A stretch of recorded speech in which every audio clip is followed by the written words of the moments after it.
My husband is a PC gamer and he's pretty particular about controllers, responsiveness, trigger feel, customization, all of it. I walked into his office and this is the controller on he was choosing, and I decided to start filming him in real use rather than just listing specs on a table. This is the ManbaOne wireless gaming controller, and what immediately sets it apart is the built-in interactive screen. You don't need an app, you don't need software running in the background. Everything is adjusted directly on the controller itself, which makes setup and customization much more intuitive. Up close, that screen lets you fine-tune vibration strength, lighting effects, button mapping, joystick response, and trigger behavior. And you can save multiple profiles directly on the controller, so switching between different games doesn't mean reconfiguring everything from scratch.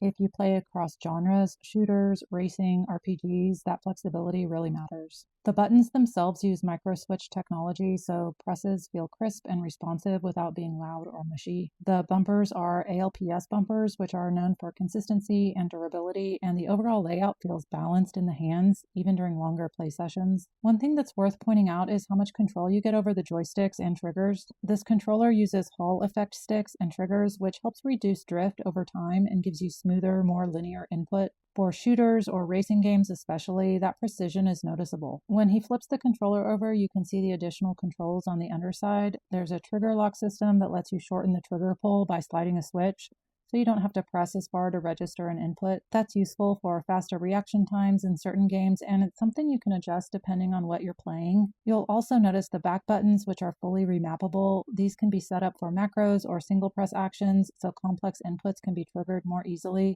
without taking your thumbs off the sticks. Another nice touch is the interchangeable thumbsticks. The controller comes with different stick heights, and swapping them out is straightforward, which you'll see here in a second. It's a small detail, but for people who care about fine control, being able to customize stick height makes a real difference in comfort and accuracy. Here in a second, I'm going to show you the charging dock. The dock is included, and it doubles as storage for the wireless receiver. The receiver tucks neatly into the compartment on the bottom, so it's harder to misplace. You can connect this controller via wireless dongle, Bluetooth, or wired USB, depending on your setup, with the dongle being the most stable option for PC, I think. Platform-wise, it works with Windows PC, Nintendo Switch, and Switch 2, iOS, and Android. It's not designed for Xbox or PlayStation, which is important to know going in, but within its supported platforms, it's very versatile. Overall, this is a controller designed for people who like to dial things in. The screen-based customization, the Hall effect components, the trigger locks, and the included dock all point to a controller that's built for gamers who want control without complication.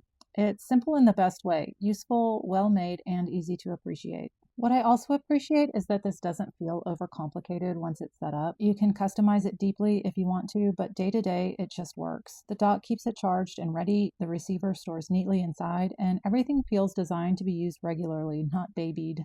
If you're someone who plays often and wants a controller that adapts to how you play rather than the other way around, this one makes a strong case. It's thoughtful in the details, easy to live with day to day, and clearly designed for people who actually use their gear regularly.